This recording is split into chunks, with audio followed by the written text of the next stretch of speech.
Chapter 85, Isra, Surah Isra, in which Allah subhanahu wa ta'ala says, وَمَا أُوتِيتُم مِّنَ الْعِلْمِ إِلَّا قَلِيلًا, and we have not given you from the body of knowledge except a little amount, very small amount. That means that Allah subhanahu wa ta'ala has all the knowledge, and what we humans have is very small portion of it, and that has been given to us by Him.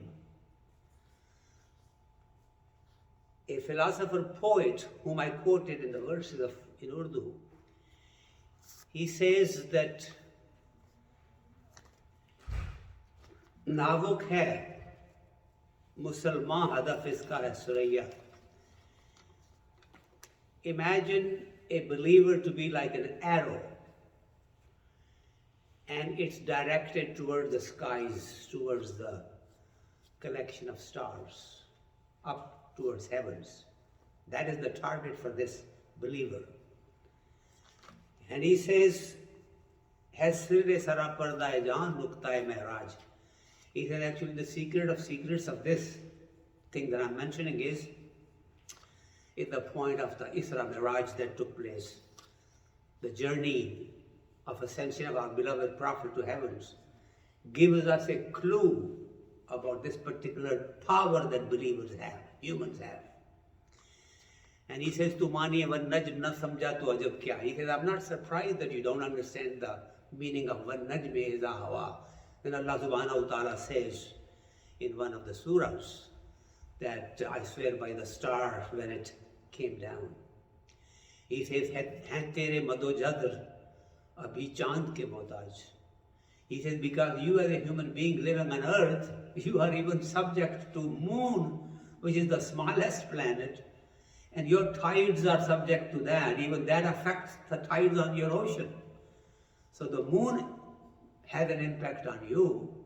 So I'm not surprised that you don't understand the rest of the universe, because you are really very minuscule compared to the rest of the universe. It's a beautiful kind of a message that we get in this.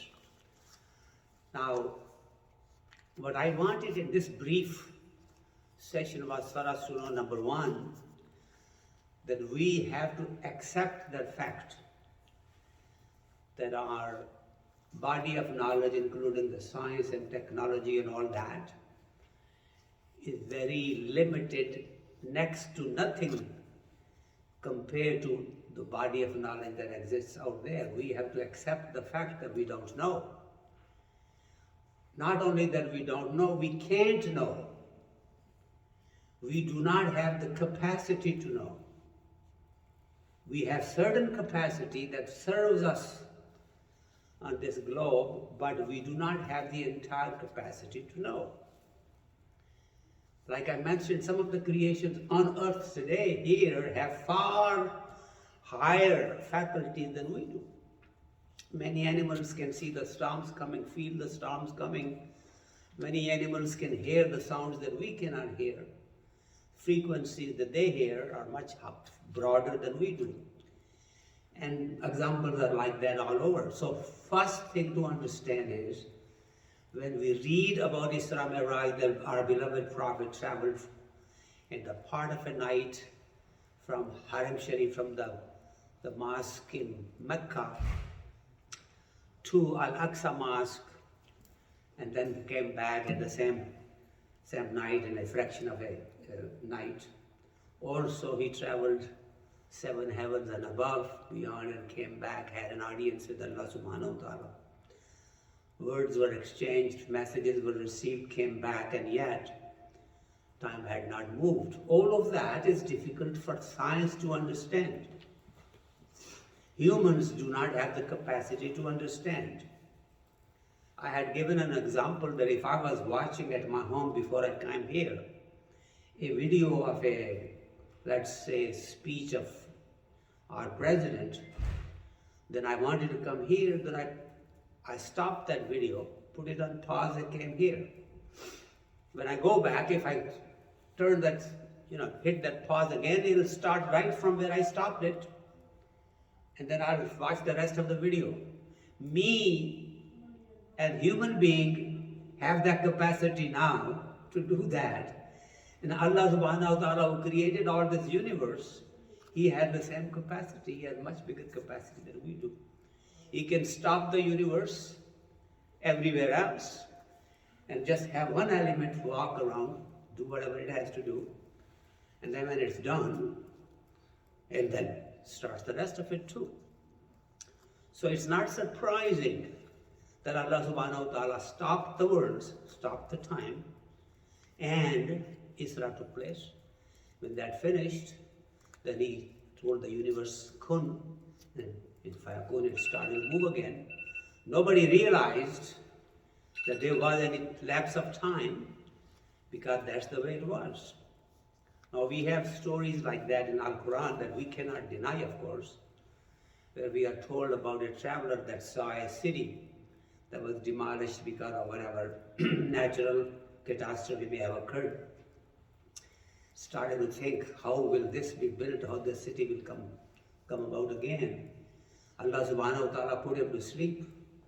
He slept there for 100 years. And when he woke up, the city was built, his food was still fresh that he was carrying to eat with him.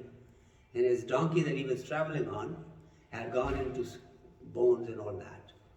So Allah subhanahu wa ta'ala has given examples like that in our Quran, which we can refer to so that it strengthens our belief.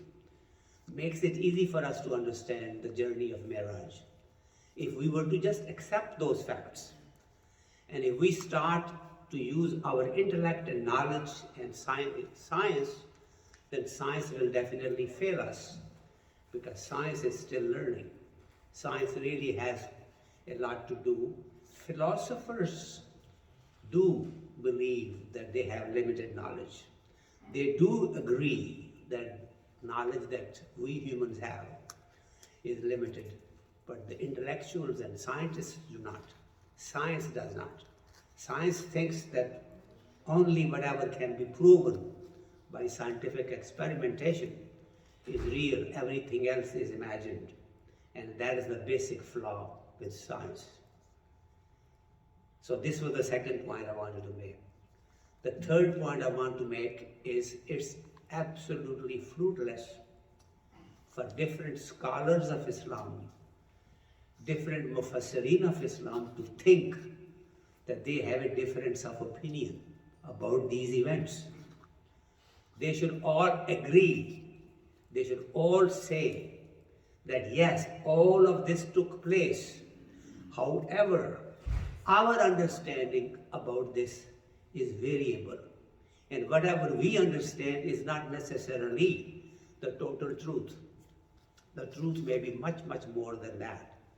So it's very kind of a disappointing to see that somebody comes up with such a strong position that that particular journey took place with physical body. Somebody coming up saying, no, physical body could not have been part of it. It's only spiritual journey that took place. Somebody else said, no, it was something between spiritual and physical. That's how it took place. Simply accept the fact that we cannot know.